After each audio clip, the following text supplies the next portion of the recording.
Siapa yang menikmati puasa Daniel? I think everybody punya conversation is puasa.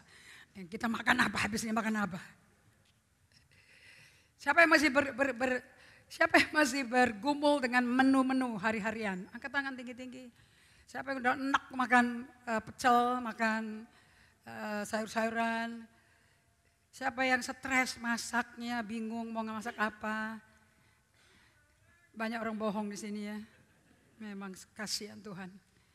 Well, saya minta sebelum kita masuk ke PowerPoint, buka ke Matius 6.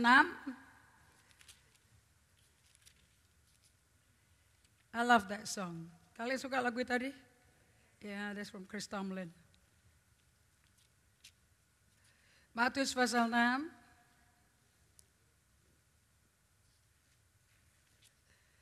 Ayat 5 sampai ayat 9, sampai ayat 8. Kita lanjutkan ke ayat 16 sampai 18. Kalau sudah ketemu ayatnya katakan sudah. Mari kita sepakat. 2, 3. Dan apabila kamu berdoa, janganlah berdoa seperti orang munafik. Mereka suka mengucapkan doanya dengan berdiri dalam rumah-rumah ibadat dan pada tikungan-tikungan jalan raya, supaya mereka dilihat orang. Aku berkata kepadamu, sesungguhnya mereka sudah mendapat upahnya. Tetapi jika engkau berdoa, masuklah ke dalam kamarmu, tutuplah pintu dan berdoalah kepada Bapakmu yang ada di tempat tersembunyi. Maka Bapakmu yang melihat yang tersembunyi akan membalasnya kepadamu. Lagi pula dalam doamu jangan kamu bertele-tele seperti kebiasaan orang yang tidak mengenal Allah. Mereka menyangka bahwa karena banyaknya kata-kata doanya akan, semakin banyak kata-kata orang pikir akan dikabulkan Tuhan. Janganlah kamu seperti mereka. Karena Bapakmu mengetahui apa yang kamu perlukan sebelum kamu minta kepadanya. So, saya minta kalian garis bawahi di ayat 5 kata apabila. Apabila. Setiap kata ditulis di Alkitab ada meaning, very deep meaning. Dan apabila kamu berdoa, janganlah berdoa seperti orang munafik. Mereka suka mengucapkan doanya dengan berdiri dalam rumah-rumah ibadat dan pada tikungan-tikungan jalan raya, supaya mereka dilihat orang. Aku berkata kepadamu, sesungguhnya mereka sudah mendapat upahnya. So Lord Jesus, speak to your people. Aku berdoa supaya mereka menangkap hatinya Yesus. Karena ini 100% Yesus yang sampaikan. Dalam namamu Yesus, amen. Kata apabila beda dengan kalau. Waktu saya terjemahkan semua buku-buku daripada buku perawatan dari carousel kita. Kata apabila is very very important. Somehow it stick out to me. Muncul dan berbicara kepada hatinya apostle. Zaman saya masih terjemahkan buku itu. Kata apabila di bahasa Inggrisnya when you pray, not if you pray. Kalau kata when berarti atau apabila berarti Tuhan bicara, ini bukan sesuatu yang bisa jadi pilihan. Ini sebetulnya sesuatu gaya hidup. Kalau Anda pakai kata if I pray, berarti kalian berkata ya nanti kalau ada waktu saya berdoa. Tetapi kalau pakai kata when I pray, berarti ini sesuatu yang sudah kontinum. Sesudah menjadi rutinitas. Dan kemudian dia lanjutkan, jadi doa itu untuk Anda yang bertanya masih baru, doa itu jangan bertele-tele seperti kebanyakan orang yang Anda lihat setiap hari tertentu pergi atau yang hari Minggu juga pergi. Kalau doa mesti menggelegar pakai teks dan dibaca. Saya mau kasih tahu pada kalian semua, yang bisa di teks itu kalau dapat pesan dari Tuhan. Tetapi apa yang keluar dari hatimu, you don't need to write. Nangkap ya? Makanya dikatakan di ayat 8, jadi jangan kamu jangan seperti mereka, karena Bapakmu mengetahui apa yang kamu perlukan. Nah, apa yang kamu perlukan itu ada di hati kita enggak? Yes. So apakah Tuhan tinggal di hati kita? Yes. Jadi sebelum kamu ngomong dia sudah tahu apa yang kau butuhkan? Yes, karena Tuhan hidup di dalam hati kita. You got it? So you don't need to impress God. Kamu nggak perlu foretelling, nggak perlu ngasih tahu, nggak perlu nujumin Tuhan, nggak perlu merintahin Tuhan. Basically orang yang tidak dewasa rohani, yang masih agamawi, pada waktu berdoa banyak ngomong tuh banyak permintaan, banyak shopping list. Jadi kalian yang mengkomandokan Tuhan. Aku minta ini, aku minta ini, aku minta ini. You do not command God. Kamu nggak ngatur Tuhan. Kita berhubungan, bergaul dengan Tuhan. We come intimately with God. Tapi kita datang, berdiam, berhubungan intim, bergaul dengan Dia. Kepingin ngobrol sama Tuhan. You got it? So doa itu ngobrol sama Tuhan. Ada ngobrol serius, ada ngobrol kamu lagi ketakutan, ada ngobrol, but you need to talk to Him. Just talk seperti kamu ngomong kepada teman. You understand this? So Anda tidak melihat Dia sebagai hakim yang menakutkan, raja yang susah dijangkau. No. Sebab pada waktu Dia mengajar berdoa, ayat 9, katakan sama-sama. Karena itu berdoalah demikian. Tapi ini bukan konten doa loh. Caranya doa seperti ini. Jadi Anda mau hafalin doa ini, enggak, nothing happen. Because ini attitude yang kamu mesti hidupi. Do you get it? Ini bukan doa. Doa is coming to God. Doa is datang membawa janji Tuhan. Supaya apa? Supaya itu janji yang kita butuh digenapi. Do you understand this? Oke, nah pada waktu kamu datang caranya begini nih kalau datang ke Tuhan. Nomor satu yang kau katakan adalah Bapa. Apa yang kau katakan? Berarti kalau kamu bukan anak nggak didengar. Nah kalau dipanggilnya Bapa, Dia yang minta. Kamu mesti panggil aku Bapak loh. Mana ada anak berkata, Mama dan Papa yang maha mulia, disanjung dan dihormati. Sesuai Efesus 6 ayat 1, hormatilah orang tuamu. Aku datang menghormati dengan hati penuh hormat. Ada gak orang tua senang mendengar anaknya ngomong kayak begitu? Ada? Kabur gak bapaknya? Ini kenapa jadi kayak begini ya? Ini masuk ke gereja mana ya? Betul ya?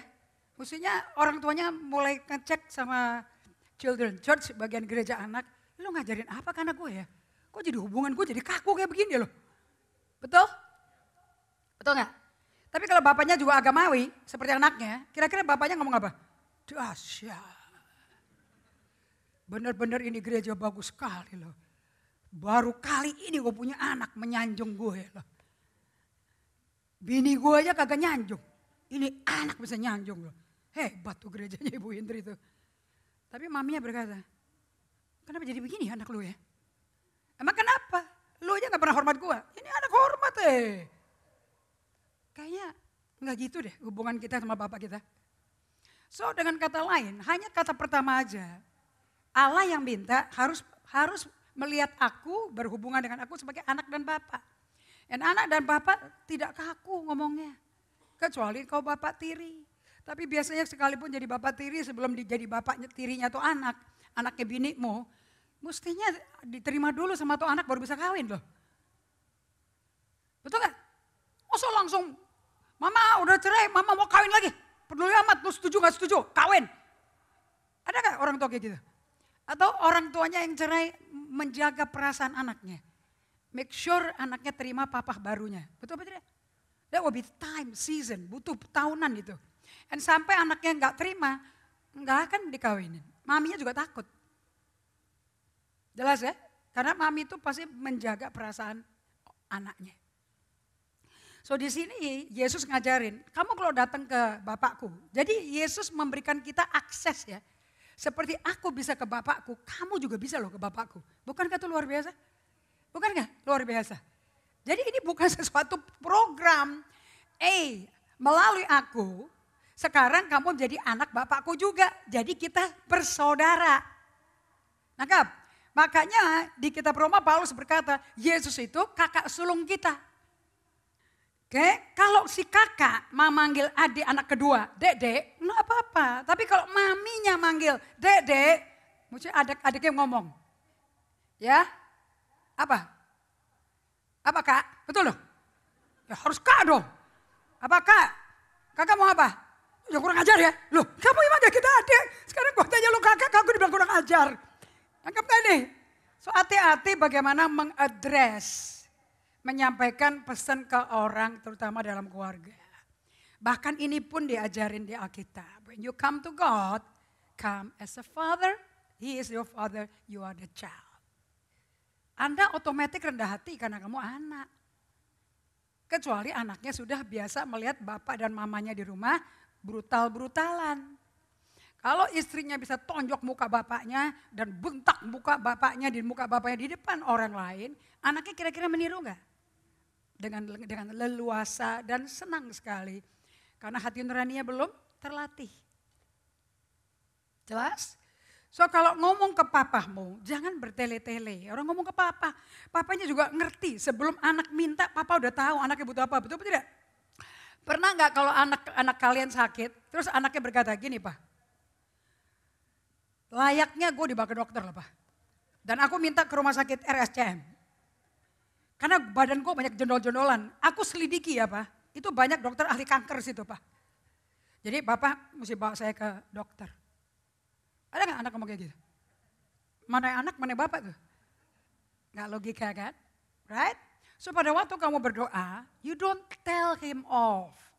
Jangan dikomandokan, jangan dimandati, jangan dituntut. Bangun hubungan yang baik sama dia.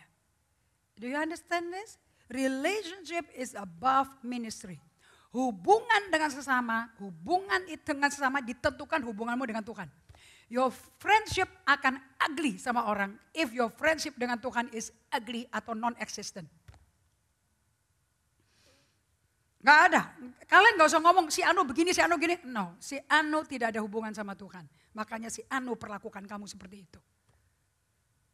You understand? So daripada kalian akan menemukan saat-saat di mana kita akan konflik loh. Dan sebagai otoritas saya bisa bikin kamu diam.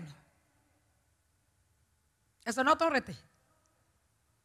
Dan pada waktu kamu diam saya akan ngomong, kamu tidak punya hubungan sama Tuhan, you don't have relationship with the word, kamu gak ada hubungan sama Tuhan, how can you even diskusi tentang bagaimana hidup sebagai orang Kristen kepada saya? You got to have relationship with God. Karena apa? Dalam berbicara Anda mesti keluar dari hati yang mengasihi. Pada waktu kau share the truth, share it from the heart who love. Tapi kalau hati yang gak ada kasih, dan sumber kasih cuma satu, Yesus. Gak ada yang lain. Gak ada lagu, gak ada khotbah, hanya hubungan datang ke Tuhan. Akan membuat Anda diinfus dengan kasihnya. Sebab God is love, karena Allah adalah kasih. Ada amin. So, Yesus berkata, pada waktu kamu berdoa, dia mengharapkan doa itu sesuatu yang rutin. So kapan kamu berdoa? Bahasa lainnya dari apabila itu kapan? Kemudian kita lihat ke ayat 18. Ayat 16 maaf. Dia lanjutin dari berdoa, dia nyambung ke berpuasa. Dan apabila kamu berpuasa. Lingkari lagi kata apabila. Berarti puasa itu bukan sesuatu yang intermittent. Bukan kamu lagi mau bangun otot. Puasa itu adalah bagi Yesus sesuatu yang sering dilakukan. Itu bagian daripada rutinitas. So dengan saya memulai kehidupan puasa Daniel bagi kalian. Ada orang ngomong kayak gini, tanggung pakai puasa Daniel, langsung aja gak makan. Halo? Kira-kira itu orang lagi frustrasi gak? Makan, tapi gak bisa apa yang gue makan, gak bisa gue makan. Ya udah gak usah makan sekalian. Jadi kira-kira dia lagi ngapain? Dia lagi marah sama saya, sama Tuhan apa sama dirinya? Sama dirinya. So kalau Anda gak berpuasa, gak berdoa, you don't know you. Dan apabila kamu berpuasa, jangan muram mukamu. Mayoritas muram. Ada yang ngomong kayak gini, aku lihat kacang pecel, gue udah muak, tau gak? Kalau bisa gue semprot tuh kacang gitu. Tapi kalau gak ada saus kacang, pakai apa? Jadilah marmut. Ada sambal terasi kan? Betul tidak? apabila kamu berpuasa, jangan muram mukamu. Seperti orang munafik. Lingkar itu. Munafik bahasa lainnya topeng. Kalau Anda kepingin tahu apa arti kata topeng. Peter Pan berkata, bukalah topengmu, jangan munafik basically. Itu yang dia ngomong. Mereka mengubah air mukanya. Supaya orang melihat bahwa mereka sedang berpuasa. Jadi tujuannya untuk dilihat orang kan. Jadi orang kasihan kan sama kamu kan. Aduh kasihan banget nih orang-orang ke GGA menderita ya. Kalau ke gereja gue gak ada gini-ginian loh. Kenapa ke GGA mesti pakai puasa-puasa? Buat apa sih? Sesungguhnya mereka sudah mendapat upahnya. Tetapi apabila engkau berpuasa, lingkari kata apabila, kapan aja mesti dilakukan ini. Minyakilah kepalamu pakai urapan, wangi, menjadi handsome, rapi, seger. Dan cucilah mukamu. Yang jarang cuci muka, cucilah mukamu. Supaya jangan dilihat orang bahwa engkau sedang berpuasa. Melainkan hanya oleh Bapakmu yang ada di tempat tersembunyi. Maka Bapakmu yang melihat yang tersembunyi akan membalasnya kepada kamu. Sama dengan doa juga. Kalau engkau berdoa, masuk ke kamar. Ayat 6. Kalau kamu berdoa, masuk dalam kamarmu, tutup pintu. Orang gak usah lihat kamu lagi ngobrol sama bapakmu. Berdoalah, dialog. Berdoa artinya dialog. Pembicaraan dua pihak.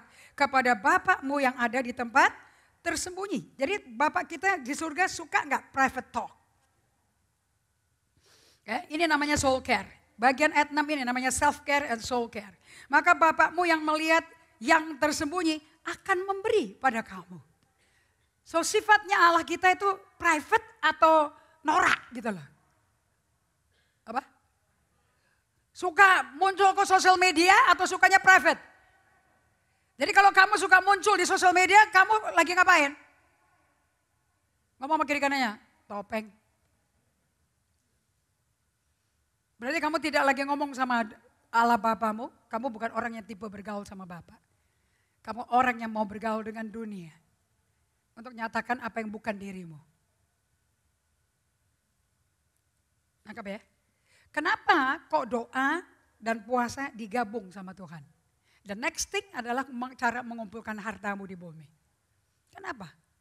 Kenapa kalau bukan kalau kamu berdoa? Kalau kamu puasa. Kenapa? Apabila kamu berdoa.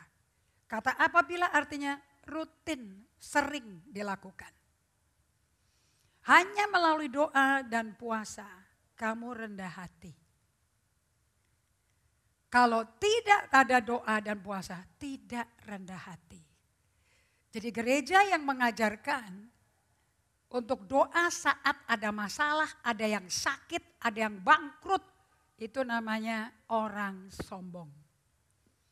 Karena kalau tidak ada masalah, kamu tidak kontak ke Bapa di surga. Tetapi kalau rutin melakukan doa dan puasa, kamu berkata, aku gak bisa apa-apa, hanya engkau yang bisa buat. Karena hanya Tuhan yang bisa memberi balasannya.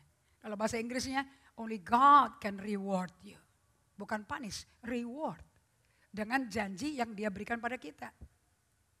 So dengan kata lain, puasa akan membuat nafsu kalian terkontrol. Siapa yang mulai nafsu makannya berkurang? Kalau kalian lihat daging kayak ya daging. Siapa yang udah sampai kayak gitu? Ya, very good, you grow. Kalau kalian lihat siomay, bakpao, ya siomay. Gak ada artinya. Dan kalau lihat makanan di meja makan, waktu minggu pertama, segala macam menu sayur-sayuran keluar semua. Idenya kreatif sekali. Minggu ini, besok ini, ya. Ntar lu potluck, lu bawa ini, ya. Apalagi yang boleh? Nggak pernah ada yang nanya, apalagi yang nggak boleh. Apalagi yang boleh. Jadi diskusinya itu mengenai apa yang gue bisa nikmati. Jadi fokusnya masih di gue, apa di Tuhan? Di dialog sama Tuhannya apa di I. Me, myself and I. Itu tritunggalnya, manusia kedagingan, manusia topeng. Atau fokus Anda berkata, selama aku puasa, kayaknya aku mendekat Tuhan lebih gampang, lebih enak. Day by day lebih gampang. Tidak seperti terlalu banyak goncangan. Siapa yang seperti itu? Angkat tangannya. Dan pada waktu apa yang aku sukai, apa yang aku cintai di meja makan, ada pecinta-pencinta daging, ada pencinta-pencinta ikan, ada pencinta-pencinta lauk pauk sayuran, ada pencinta-pencinta babi, ada pencinta-pencinta ayam. Pada waktu mereka mencapai hari ini, untuk di Bali hari ini terakhir. Untuk kalian Selasa baru mulai makan biasa. Ada yang sudah langsung bikin list. Begitu gue kelar, Kentucky Fried Chicken. Begitu gue keluar, gue akan makan dry aged beef. Gue udah mimpi sampai ngiler-ngiler dalam mimpi gue loh. 100 gram, 350 gram, sizzling hot in front of my face. I dream, I have a dream, a song to sing. I believe in angel, seperti bawa makanan Elia. Aku pun dibawakan makanan impianku. Malaikat disuruh loh. Siapa yang udah bermimpi kayak gitu? Angkat tangan tinggi-tinggi. Langsung orang agamawi tutup. Aduh, banyak maling di penjara Tuhan. Kok gak mengangkat tangan? Siapa yang langsung berkata, nasi campur Pontianak. Halo, yakiniku. Aku mau nasi yang mengepul. Bung, bung, bung. Duh. Aku selama 2 minggu. Ubi rebus, singkong rebus, pisang kepok. Duh, muka gue udah kayak kepok soalnya. Siapa yang berkata selama 2 minggu asam urat naik? Tahu tempe, tahu tempe, tahu tempe, tahu tempe. Angkat tangan. Gak ada yang berani. Berarti makan apa kau? Nah, pada waktu Anda sedang mengalami pergojolokan seperti itu, you actually menemukan berjumpa dengan dirimu sendiri. Yang tidak mau tunduk kepada ajakan daripada Yesus. You are proudful. Tidak ada cara lain kita bisa rendah hati kecuali melalui doa maupun puasa.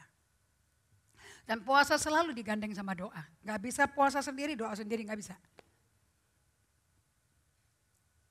Makanya di kitab Nehemia, pada waktu Nehemia mendengar dari temannya, kondisinya Yerusalem dan rakyat Israel yang balik dari ditawan di Persia, ditawan di Babel, Nehemia langsung berkabung, nangis dan berpuasa.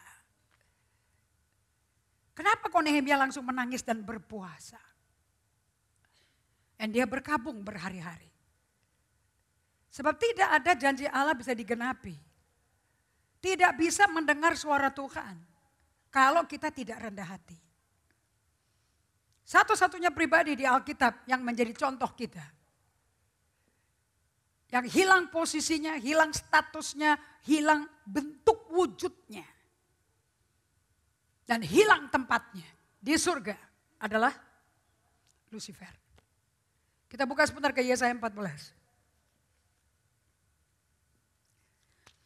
Dan saya bersyukur sekali. Yang pertama dibuang ke bawah.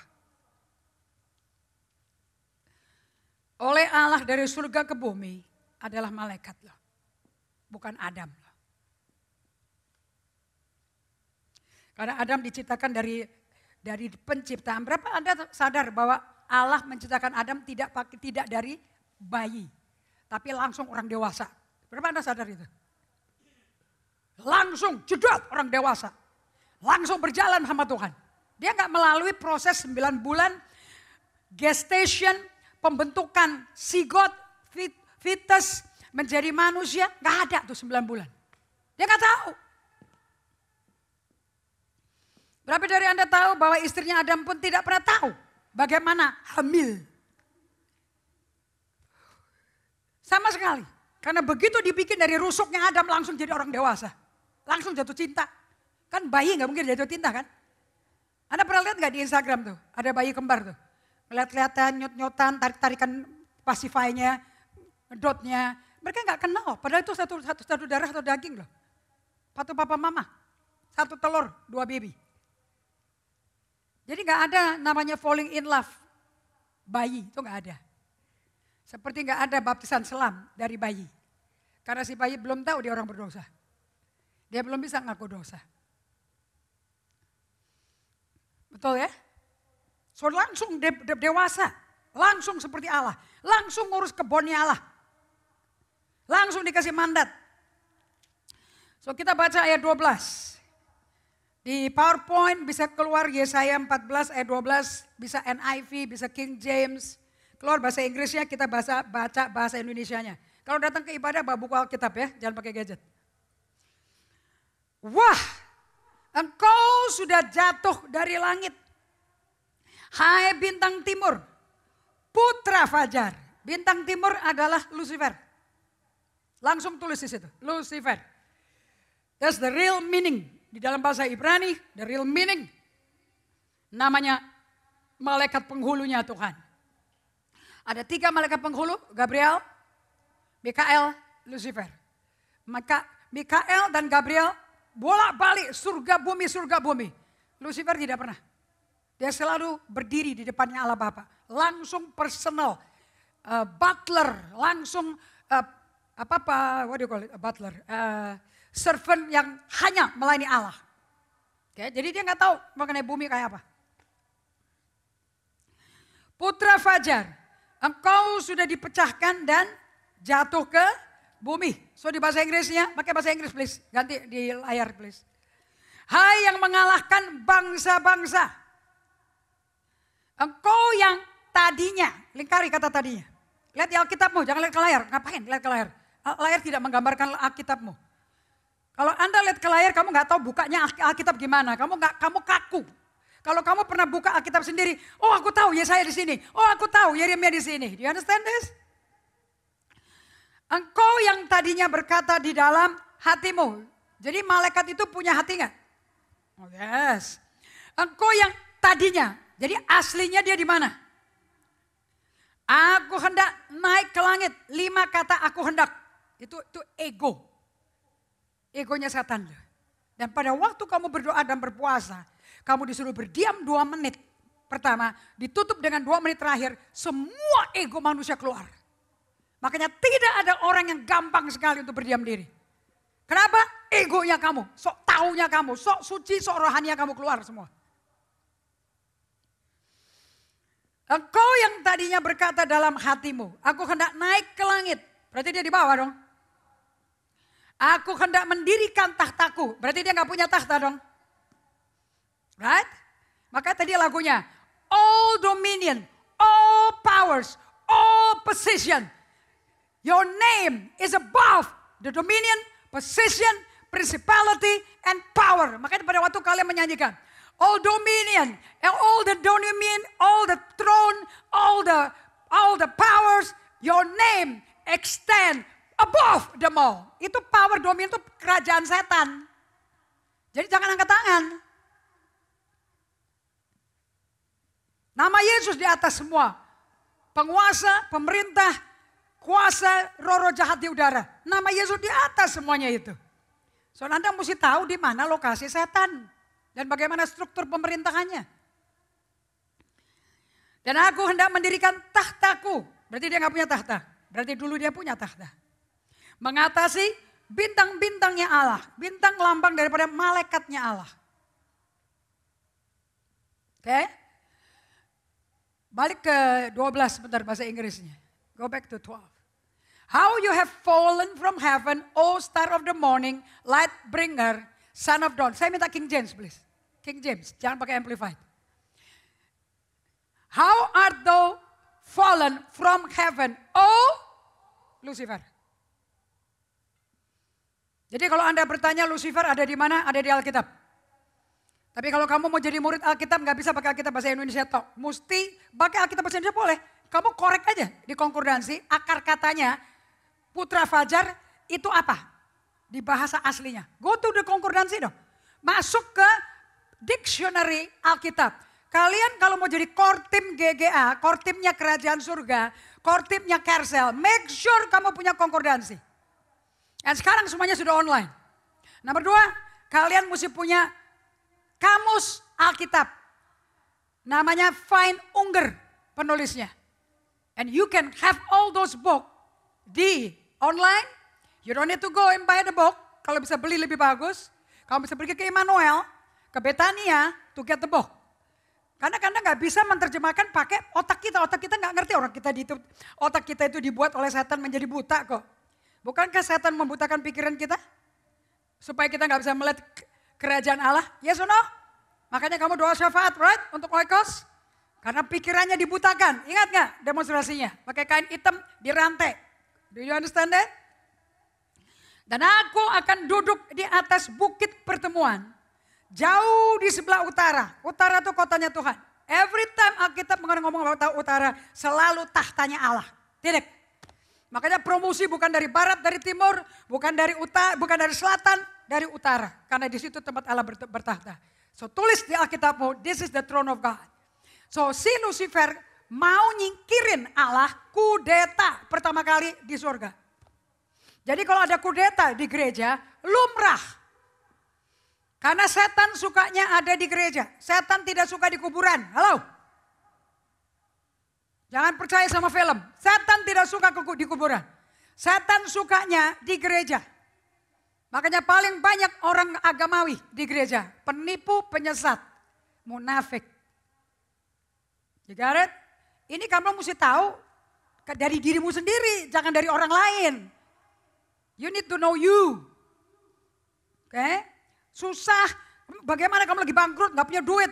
Mukanya ketawa. Shalom. Bagaimana kabarnya? Baik. Penipu gak tuh? Padahal lagi keliling utang loh. Padahal lagi bokeh loh. Bisa nyengir katanya baik semua loh. So apakah di gereja banyak orang pakai topeng? Anda udah tahu mereka pakai topeng. Hidupnya sengsara dan tidak lihat terobosan. Tidak ada mujizat. Why? Because you're a liar.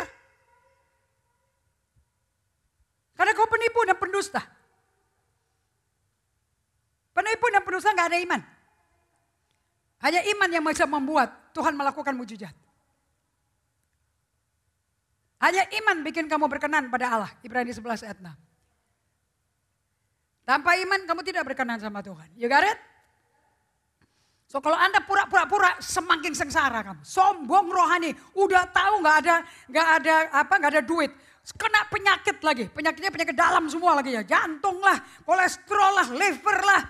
Udah gitu mesti tidak ada BPJS. Karena nggak pernah bayar sama sekali. Dan bawa ke dokter. Dokternya juga nggak tahu. Salah diagnosa. Tinggal mati kan ya. Dan Anda bertanya di mana kau Tuhan? Dia selalu di sini. Tapi tidak pernah ditengok. Karena kau mau membereskan masalahmu dengan pribadimu. Jadi bagaimana aku menolong? Kau tolak aku.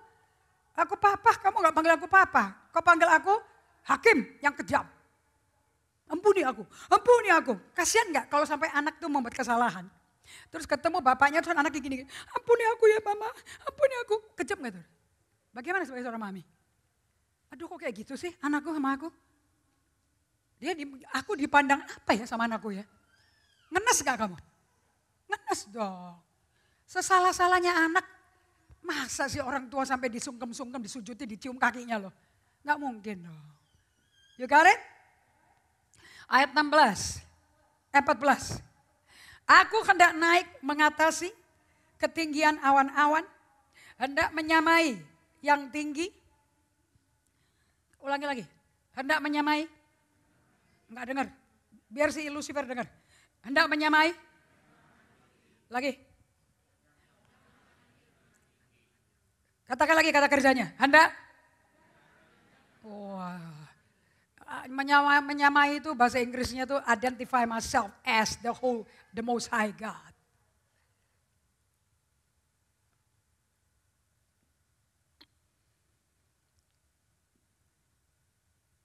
Sebaliknya ke dalam dunia orang mati, engkau diturunkan ke tempat yang paling dalam di liang kubur.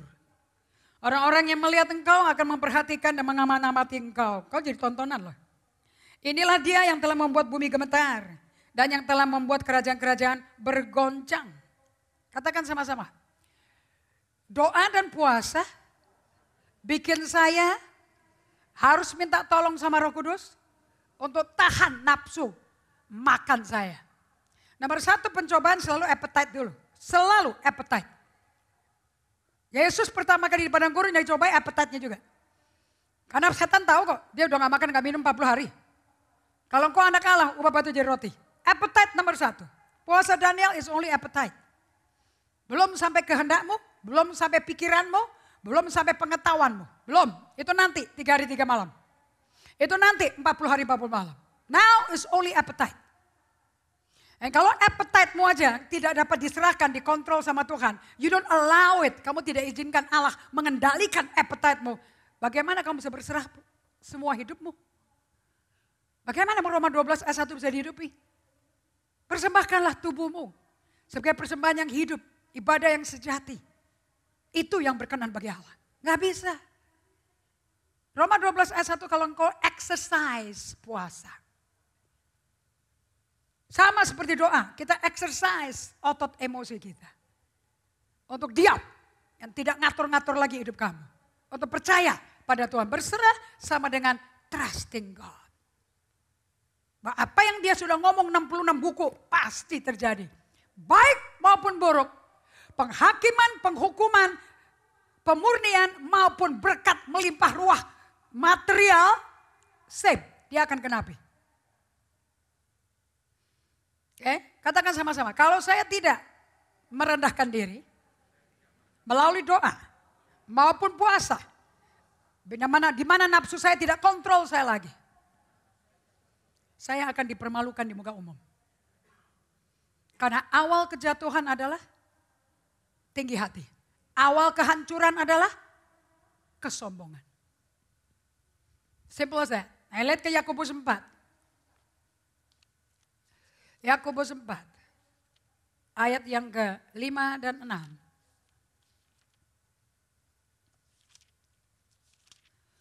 Nah di PowerPoint, siapa namanya itu? Media, saya minta Amplified Classic Bible untuk Yakobus 4 ayat 6. Nggak usah keluarin bahasa Indonesianya. Bahasa Indonesianya bisa lihat di layar, tapi di LED saya minta English Bible. Oke, James 4, 5 and 6. Yakobus 4, 5 dan 6. Katakan sama-sama, 2, 3. Janganlah kamu menyangka bahwa kitab suci tanpa alasan ya berkata, roh yang ditempatkan Allah di dalam diri kita, diingininya dengan cemburu. Itu gak main-main loh. Kenapa dia bisa ngomong kayak gini? Karena Yesus dan Allah Bapa gak punya Roh Kudus loh di surga. Yesus satu-satunya Tuhan dalam bentuk badan manusia. Dengan tulang, dengan lubang di pergelangan tangannya, lubang di kakinya, sobek di lambungnya. Tapi tidak ada Roh Kudus dan tidak ada darah. Karena darahnya sudah dicurahkan semua untuk menebus dosa manusia. You got it? Nangkap ya? Itu persembahan yang diterima oleh Allah Bapa. Jadi Roh Kudusnya sekarang ada di kita yang lahir baru. Yang Anda belum lahir baru, Kristen KTP tidak mungkin ada. Tanda bangko lahir baru, Roh Kudus yang kasih tahu. Nangkap ya? Gak ada urusan sama perubahan karakter. Gak ada orang lahir baru berubah karakter. Petrus pun gak berubah karakternya. Setelah dia lahir baru dihembusi Roh Kudus oleh Yesus, Yesus kembali ke surga, langsung dia berkata, mari kita mancing lagi. Betul apa tidak? Tapi setelah Petrus dan kedua dan 11 temannya di ruang atas di Yerusalem, dibaptis Roh Kudus pada hari Pentakosta, Petrus berubah 180 derajat. Dia menjadi pengkhotbah yang luar biasa. Dan 3.000 orang jiwa bertobat. Gila gak itu? 3.000 baptisan selam. Mestinya kita ngecek. Bedanya aku sama Petrus apa? Gue gak sejelek Petrus. Aku gak pernah nyangkal Yesus 3 kali kayak begitu. Sadis. Tapi kenapa aku gak punya kuasa itu? Kuncinya di gaya hidupmu. Roh Kudus tidak bisa tinggal di jiwa yang penuh dengan arogansi. Dengan tinggi hati. Ayat 6. Katakan sama-sama. Tetapi, 2, 3. Kasih karunia yang dianugerahkannya kepada kita, nggak usah minta, langsung diberi, lebih besar daripada kecemburuannya Allah. Berpisah dengan rohnya sendiri dan dikasih ke kita. Lebih gede, the grace is bigger daripada dia punya holy jealousy. Karena itu, kata karena itu selalu mesti dilingkari itu. Pasti ada hubungan dengan sebelumnya dan sesudahnya. Karena itu, ia katakan, 2, 3, Allah menentang orang yang congkak. Apa arti kata kerja menentang? Ditolak. Ditolak. Anda yang nuntut mujizat, Anda mesti lihat hati kamu ditolak apa diterima Tuhan. Allah menentang orang yang congkak, tetapi mengasihani orang yang rendah hati. Ayat 7, karena itu. Ada hubungan lagi kan? Karena itu. Tunduklah kepada Allah. Dan bisa gak nengking setan kalau kamu arogan? Oh gue udah bisa. Dulu pelayanan gue selalu nengking setan. Pelepasan tuh bagian gue. Itu apa? Setan. Dalam nama Yesus keluar. Nothing happen. Karena setan tahu siapa orang sombong. Kenapa dia tahu? Kenapa dia kenal? Bukannya dia rajanya sombong. Jangan lupa siapa iblis itu. Karena itu tunduklah kepada Allah, lawan iblis. Jangan main-mainan sama iblis. Jangan kalau pikiranmu negatif, mau balas dendam, mau dengki, mau berjinah, mikirin yang porno, mikirin barang-barang mewah, kepingin beli. Itu dari setan, lawan. Maka dia akan lari daripadamu. Bisa nggak setan lari dari kita? Perlu nggak pendeta yang melakukan? No. Hanya butuh kamu rendah hati. Dan perhatikan baik-baik di bahasa Inggrisnya ya. Mundur lagi ke ayat 5. Or do you suppose that the scripture is speaking to no purpose? That says. Jangan pikir ayat ditulis tanpa tujuan. The spirit whom he has caused. Roh yang dia udah bikin untuk berdiam. Berdiam itu bicara tentang relationship. Dia bukan nginep di hotel. Berdiam berarti alamat rumahnya Roh Kudus di bumi, tempat kediamannya itu ini. In us, di dalam kita.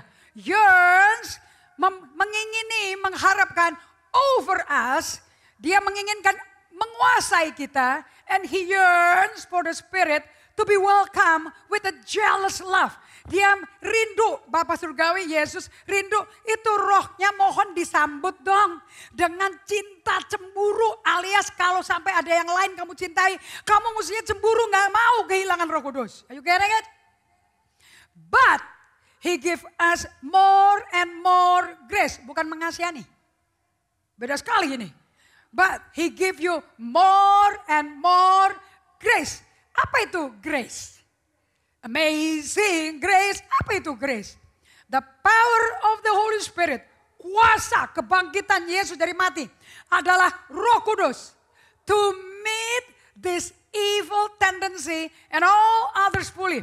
Itu kuasa Roh Kudus di dalam batin kamu yang berdiam di dalam kamu pribadinya. Itu akan membereskan, ngurusin semua kecenderungan-kecenderungan mau jahat, mau balas dendam, mau benci, mau nafsu, mau bohong, mau munafik. Kalau ada Roh Kudus di dalam kamu dan kamu punya jealousy love, punya cinta cemburu, gak mau kehilangan Roh Kudus, hilang yang lain gak apa-apa tapi jangan Roh Kudus. Kalau kamu punya itu, Roh Kudus akan kerja. Stop makan kamu. Stop membenci. Stop being munafik. Gak ada yang nyuruh. Dari dalam yang kerja. Itu pun Tuhan yang kerja.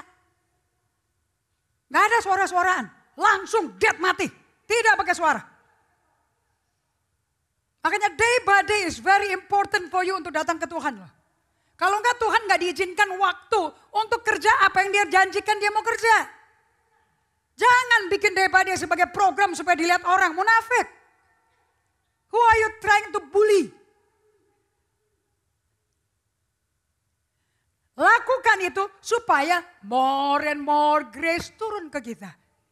Karena grace adalah divine ability, kemampuan ilahi untuk kita berkata no dengan sehat, yes dengan sehat.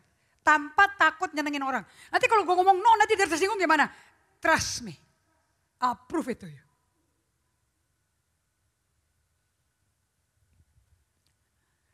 And God sets himself, that is why he says, God sets himself, Allah menetapkan dirinya against the proud and the haughty.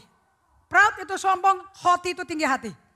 Melawan orang sombong dan tinggi hati, but give grace continually, memberikan kuasa Roh Kudus, kuasa kebangkitannya non-stop terus menerus to the lowly. Apa itu lowly? Those who are humble enough to receive it.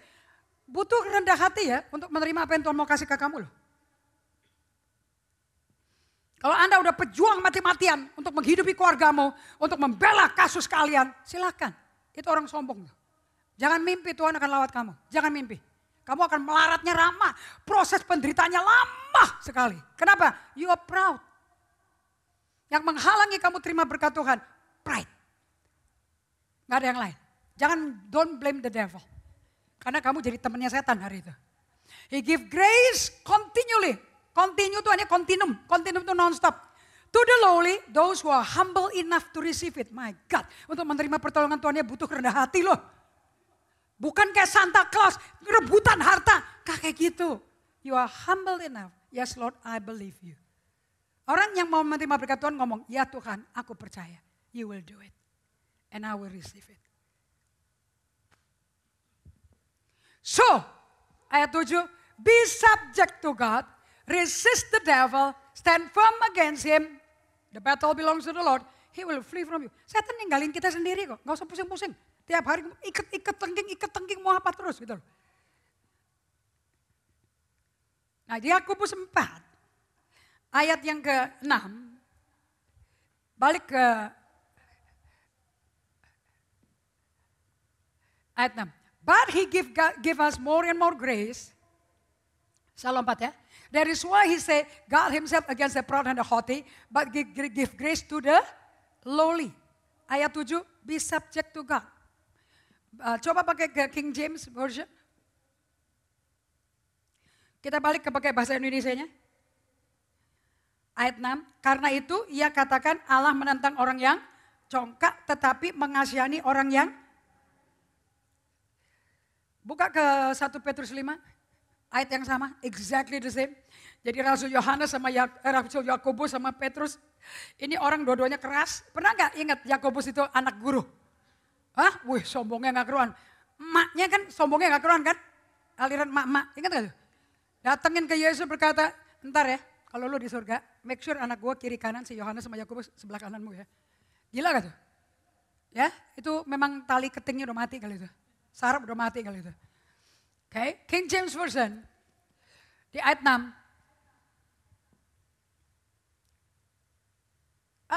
Oke, yang ini gak apa-apa. Kita ke 1 Petrus 5 dulu. 1 Petrus 5 ayat 5.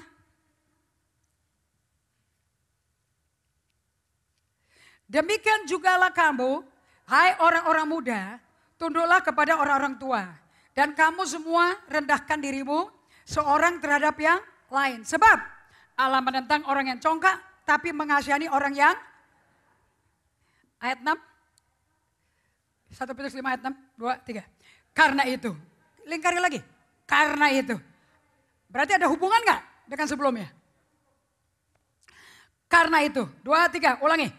Karena itu. Rendahkanlah dirimu di bawah tangan Tuhan yang.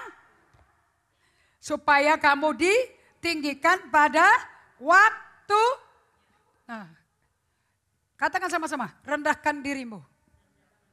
Saya mau tanya. Yang rendahin diri kita itu Tuhan apa kita yang melakukan itu? Untuk Anda berdoa dan berpuasa itu Tuhan yang ngerjain atau kamu yang pilih? To fast and pray itu pilihan siapa? When you pray. Apabila kamu berdoa, apabila kamu puasa, is your choice. Makanya dikatakan di 1 Petrus, buka ke Petrus ya. Now ke 1 Petrus 5, ayat 5. Master control. So di Petrus 1 Petrus 5 ayat 6, karena itu rendahkan dirimu di bawah tangan Tuhan yang kuat. Enggak bisa Tuhan yang rendahin kamu. It's your call. Kapan kamu rendah hati? When you pray. Kapan kamu rendah hati? When you fast.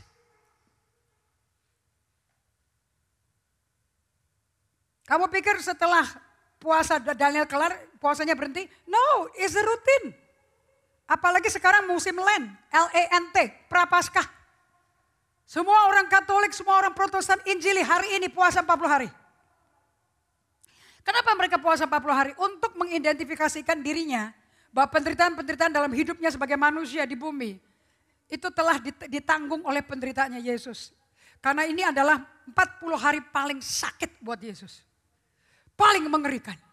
Ini yang diawali dengan dia mesti ke Getsemani. Dengan teriakan, dengan tangisan yang keras untuk minta tolong pada Bapaknya.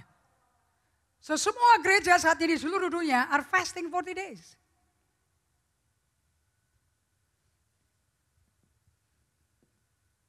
Mereka boleh makan, boleh minum. Fasting. Dan Yesus sebelum dicobai setan di padang gurun, fasting 40 hari 40 malam. So kita bisa lanjutkan lagi puasa Daniel. Can. Intinya apa yang kamu sadar untuk merendahkan dirimu. Karena yang bisa bikin rendah hati itu pilihan kamu. Dan tidak ada alat lain, tidak ada kunci lain merendahkan diri kecuali prayer and fasting. Itu kuncinya udah dikasih Tuhan. Nangkap? So kalau kamu mau mengalami kemenangan dalam peperangan rohani kamu, buka ke Efesus 6. Efesus 6 ayat 10 sampai 18. Humility adalah posisi kamu ditinggikan Tuhan.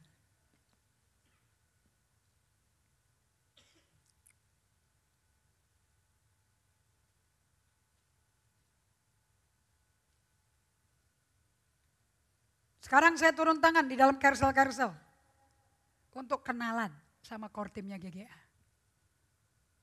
Kalau tidak kerjasama, how would I know? Saya bisa kerasa loh, kamu doa nggak doa saya kerasa. Kamu ngotot pakai dagingmu saya bisa kerasa. Kalau saya ngotot pakai daging saya juga kerasa. Kenapa? Dibutuhkan orang ngotot untuk menemukan saya ngotot apa enggak. Sepi sekali di ruang Tuhan ini. Kalau kamu malas, kamu ngotot. Untuk menunjukkan saya malas dan ngotot apa tidak, saya butuh orang itu.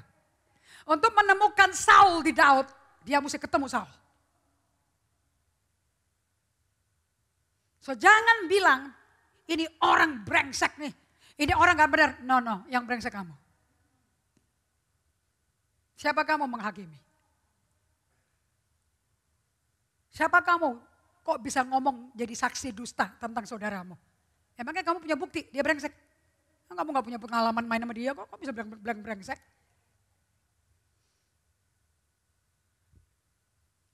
Punya pengalaman dulu dong.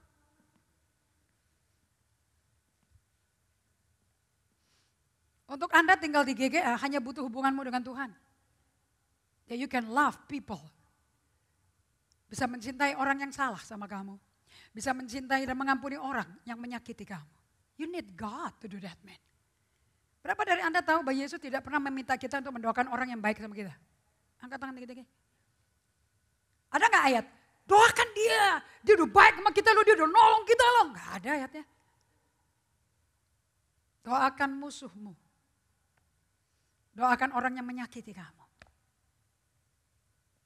Nanti kalau kamu doakan hanya orang yang baik, suatu hari yang baik gak menghargai kamu. Kamu sakit gak sama dia? Nah, berbahagialah engkau.